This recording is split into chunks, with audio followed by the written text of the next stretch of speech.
Alright guys, Billy here with Good Breeze. Today I'm going to go through a little bit about what comes in the foil drive kits when you buy them.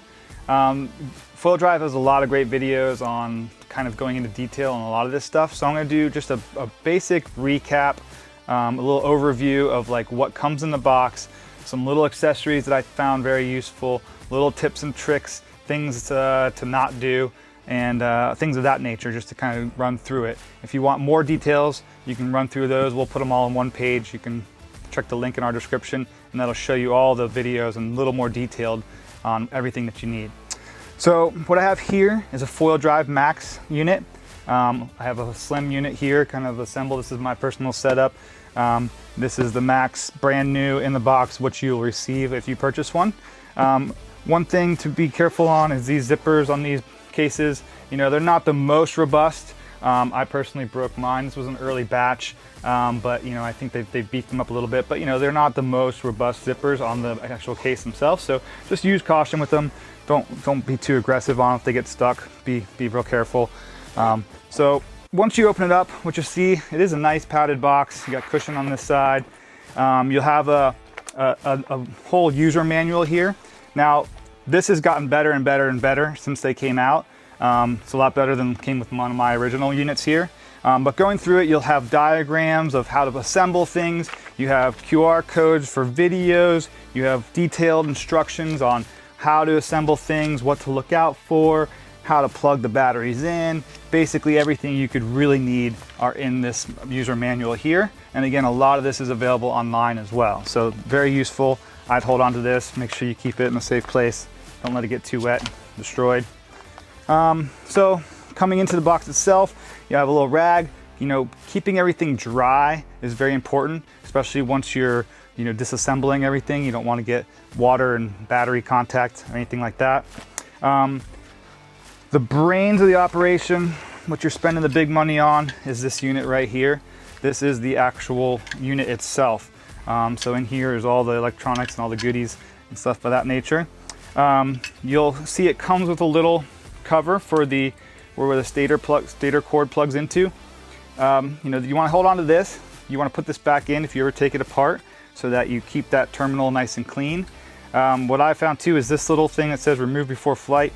If you just pull this, you could very easily break these little metal tabs. So you don't want to just pull that to pull it off. You want to grab the actual rubber piece itself and pull it out like that, so you don't break off just this little plastic tab. Not that it really matters. It's not really important. The thing still works, but you know, you want to avoid that. In here, you'll see there's a seal. You always want to make sure those seals are there. This comes with some extras. You know, you can pull them out to grease them, and you can put them back in to keep this area really clean. Same within here, you want to keep this whole area clean and dry. This is the motherboard. This is the important part of this whole kit, so you really want to protect it. Other things you'll notice here are the clips, and these are what clips onto the nose cones. There's two different nose cones for different size batteries. I'll go through the batteries a little bit. But when you clip these on, after you put the battery in, which again, you can go through the more detailed instructions on this if you want to in the other videos. But these clips are a little fragile. What I found, they actually are releasing little beefed up ones. So depending on when you're watching this video, your system might have already come with the new beefed up ones. I think they even have a form on the website now that you can go through and request, you know, better ones, the newer ones. So just be gentle with these. You don't want to like slam them shut, whack them hard, like try to close them, you know, pry them with something that's going to break them. You want to they do come with a spare kit. So if you do break them, you can replace them. And they even have a whole video on how to replace them, I believe. So just, you know, one thing to kind of keep an eye on is these clips, maybe one of the weaker points, but they've kind of seemed to have solved that problem with moving forward. So putting that back in here. What else comes in here? You got the battery charger. Now with the battery charger, you want to be very careful. They all come with a 40-volt charger. Most of the batteries are 40 volt, but for the slim unit, there are some other battery options. So you want to make sure that they have, like, I think it's a 28 volt battery, which is their like more endurance battery for the slim. If you're using that, you want to make sure you do not charge it with the 40 volt battery. You got to make sure that the voltage on your battery charger matches the voltage on your battery. Very important thing to look out for. And coming underneath the battery, There's little pads. These just go on the nose cone here to fill any gap. If you're, if there's a little gap between that and your board. So you look for those. You got all the tools you can need, a little pick. You got Torx 40, Torx 30, little Allen key here. This is one you probably use the most for putting everything together. One other little tips and trick I found is that they don't always tell you is there's a little storage unit inside this. So you could put your spare screws inside here and keep it closed and keep them handy all in one place. A lot of stuff is sometimes stuff is hidden in these boxes. One thing I noticed that was really hidden that we've gotten calls like, hey, I didn't get a charger for my hand controller. It's actually underneath this other nose cone, hidden flat in here. So you take off this nose cone and here is the charger, the fast charger for the hand controller. Now it's a wireless charger. It just sits on here. You'll see there's a little arrow, sits right on there. You'll see it light up. You will need your own cube, for the USB cord. So you'll need a cube to plug in here, use your iPhone charger or whatever to plug that in. But that's hidden under here. And one thing while I have the hand controller that I learned is when you're washing everything off after your session, especially if you're in salt water, you really want to make sure you kind of wash inside the hand controller. I always, obviously with everything off, I kind of push here and spray inside here and inside here. There are little springs inside here that we have seen fail. So, you really want to make sure you spray in there so that spring doesn't get all salted and rusted out. So little trick to look out for there. You'll have all your little pieces for your nose cones. There's 2 different nose cones as well, depending on the size of mast. Basically, these just kind of clamp on here. And there's these little keys that will fit in to make the right nose cone fit for your mast. Again, there's 2 of them, 2 nose cones and 1 back piece. So you'll choose the right size nose cone for your mast. You'll use these little keys to find and make it fit perfectly. Mine here is still the old one. And it's not uncommon for it to move a little bit, especially with the older systems before they were universal. Putting those back in here. Now it's also really important to spray off in and around the nose cone. You can see here on mine, my last time I didn't do as good of a job, and there's actually a little salt residue coming off of it. I thought I sprayed it, but you really want to kind of spray it and get in there and make sure there's no corrosion and stuff. Very important thing that I should probably be better at myself. What else we got in here? So we got the foam. Now this will fill inside the track box underneath the unit itself. So you're going to actually cut this, put your T-nuts in, line everything up, and if you want to fill all the space in your track box so that there's no space underneath this unit itself, you want this to fill it in. We do sell this separately. You can kind of use almost any kind of packaging foam. So if you have stuff from shipments or whatever, you just really want to make sure that there's no air and or water in the track box underneath this and the board. That'll help the signal be much stronger. So real important thing. And again, don't be afraid to cut this. You got your power cable for your charger, lanyard for your hand controller. Don't forget to put this on your wrist. This does not float, so you need this to make sure it doesn't sink. We also have a Koohi one, it's always hard for me to say, Koohi one, that will go on this as well. That's a little bit nicer, cleaner fit. It's more like a wrist cuff, something that's sold separately from a third party that is very popular with these. So something to check out and consider as well. What else you got here? You got the battery grease, really important. We also sell these separately. We sell the big tubes too. Most people end up getting a big tube so they can keep their batteries greased up. You grease up your terminals. Same thing with the back end here that I showed you earlier where that plug is. You're gonna keep that greased. You wanna make sure that all those connections stay greased and stay clean. Another really important part of this is your whole stator rotor motor system. The new ones nowadays, they all come with the Gen 2 or the V2 motor, which has a separate puck that goes on the end here. So you can actually pull this puck off. It's like 4 bolts, and then this cable is adjustable, and you could buy, well, it's not adjustable, you can buy different cable lengths. They come now with the 20 centimeter, which is 8 inches, and there's a lot of different options now. There's a 12 centimeter, 15 centimeter, 25. You can put it all the way down. I think there's a 60 centimeter, which is more for like e-foil style riding.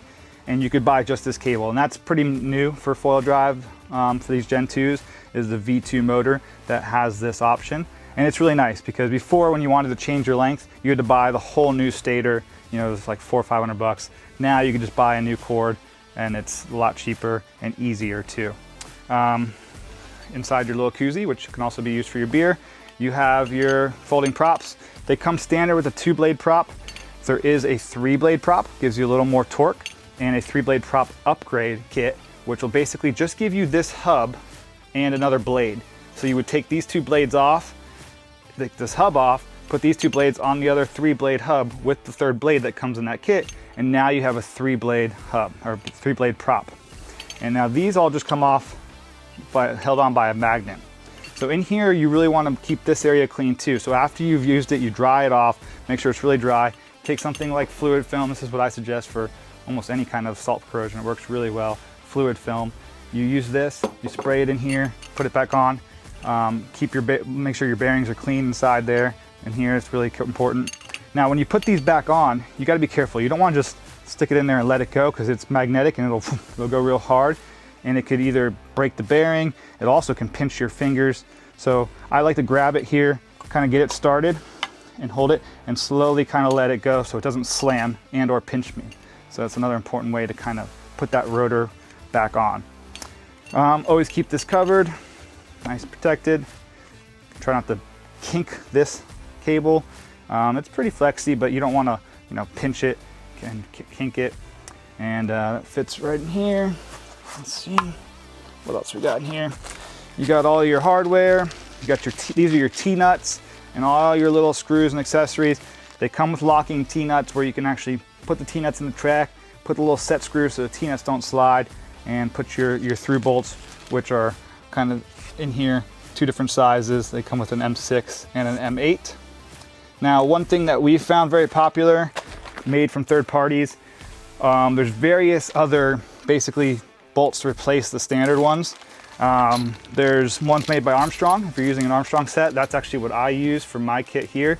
And they're an M7 titanium screw, just a little bit of an upgrade from the M6 or the M8, and they're titanium, which I really like. There's also some nice ones by the Hydrofoil wing screws. These are kind of like a reversed T-nut, so the T-nut is built into the bolt. They go in, you set it where you want it, and then you have little wing nuts on the top that kind of tighten down. Now, these have been real popular because it can be kind of tricky to line up the bolt with the T-nut and figure out where you want it. These make it real easy. The bolts stick up, place it in there, screw it on. You can move it, adjust it, much easier. So those are popular. And the Foil-Lite guys just came out with the new ones as well. Very new product that I think is going to work well.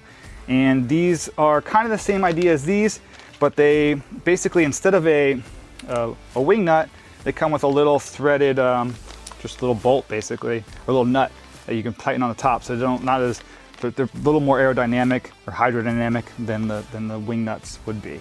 And come with an Allen key and everything you kind of need there. So new product, pretty popular. Another thing that's probably popular are these little Foil-Lite Torx tools. These are something you can put in your pocket. It has a Torx 30 and Torx 40 on each side, and then it even has a driver if you want to put a little Phillips head driver bit in there, and you can keep it in your pocket so you can adjust things on the fly. Good for all foilers, for pretty much any kind of foiling. I usually keep one in the jet ski if I'm towing, my pocket if I'm proning, pocket if I'm winging, whatever. The only other things it seems like I didn't mention here, this comes in there. A lot of people forget this. I forgot it myself. This is a guide for the cable that comes on here. So basically, this will come on the back here, and will kind of just set across on the back of the mast, and it guides that cable. So actually it's backwards. It'll go like that, and the cable slides on it before you tape it. So mine's basically right here already in place. If you can see that, it's in here. And you cut this as well to length, depending on your cable length. So you can kind of see this is, again, my setup. I just have it kind of half assembled. It's slim. It's the older motor. It's a Gen 1 motor, so it doesn't have the adjustable cable. But that's what I've been using. It's a 15 centimeter length, and it works great for me. I still even have the old adapter for the pod adapter in here. It's not the new one with the universal keys, but it seems to work pretty well. Locked in, taped up. Honestly, I have a separate mast, so I barely ever take this apart.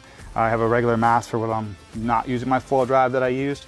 And I can kind of take this assembly from board to board and take care of it like that. And again, taking this off, it's probably about time for me to spray this off inside here.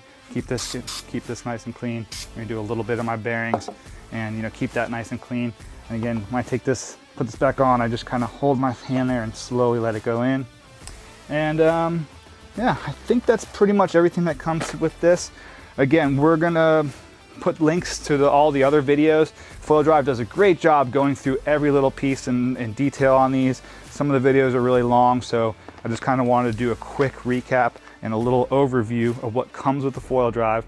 Some other things that I didn't mention here are the batteries. Batteries will come in this little sleeve here. Very important to leave it in this fireproof sleeve or fire resistant sleeve when you're charging it as well. When you're not charging it, just kind of a safe thing to keep it in. This is a slim battery, comes like that. The newer batteries that just came out are the travel batteries, and those are pretty cool. You can bring them on the plane with you. Make sure you check the regulations with the airline you're going with, but they actually come in a nice little travel case like this, which is pretty cool. So when you open these up, in here you'll see you have the different pieces. It comes in 3 pieces for the Max. I think it's 2 pieces for the Slim, and each one is protected. It's got the terminal protection, which is important. It's got all the specs written on it, which is very important too for the airlines. If they're giving you a hard time, you can be like, well, look, here's your regulations, here's what I have. Make sure you have that and you're prepared. You want to bring this in your carry-on. You do not want to check this. Be ready to kind of have the information printed out so that you know what you're bringing them and you know what their regulations are. It does come with their little fireproof cases as well, and little travel manual that goes through all the stats on it, how to assemble them, that kind of thing, and some little spare screws and stuff. So make sure you kind of study this and you're ready to know what you're talking about if you're going to take this on a plane, because there's a good chance that they will question you on it. But it's nice. It comes in this case, all protected, ready to go. What I've even heard people doing is, instead of bringing it all in one, maybe if your buddies are going with you or your family, this piece goes in one bag, this piece goes in another bag, and that'll kind of keep it just a little bit separate, so you don't have to worry about, oh, well, you have 3 of these batteries, and it's a little bit easier if you just bring in one battery at a time. But that's kind of up to you. You'll figure it out as you go. And yeah, the Max batteries look very similar to this, just a little bit bigger. And there's a little bit of talk about a new, even higher capacity battery and higher capacity motor on the outlook. So keep an eye out for that. Depending on when you're watching this video, it could already be out or it could be releasing soon. But it is something that will be pretty cool, give a little bit more power, especially for all those people that are riding the Foil Drive Max. If you have any questions, anything, feel free to reach out to us anytime. We're here to help. We've been dealing with these quite a bit since the beginning, so getting a pretty good idea about them. The other thing I really want to mention before I go is, when you're done, take your battery out of the system. Do not leave your battery in the system. Get dry, take it out, because it will keep draining in the system, and that will kill the battery. We get a lot of people that leave them in there, the battery gets too low, can't charge, the charger doesn't recognize it, and it becomes an issue. The new updates on Foil Drive, I'll give you a little buzzer. They basically make the prop go tut, tut, tut, tut, if you don't take it out in a certain amount of time. So I would recommend updating your system if you haven't. That'll protect your battery.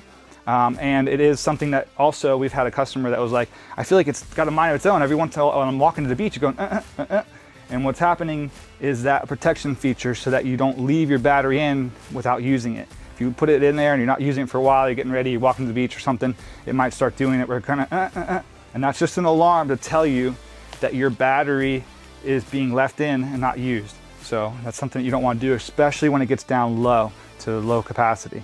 It's better to take it out. Protect your battery, protect your gear. These things aren't cheap. We know it. We want you to have a good time with it and enjoy it. And again, reach out if you have any questions, and feel free to like and subscribe our channel if you enjoyed these videos. Thank you.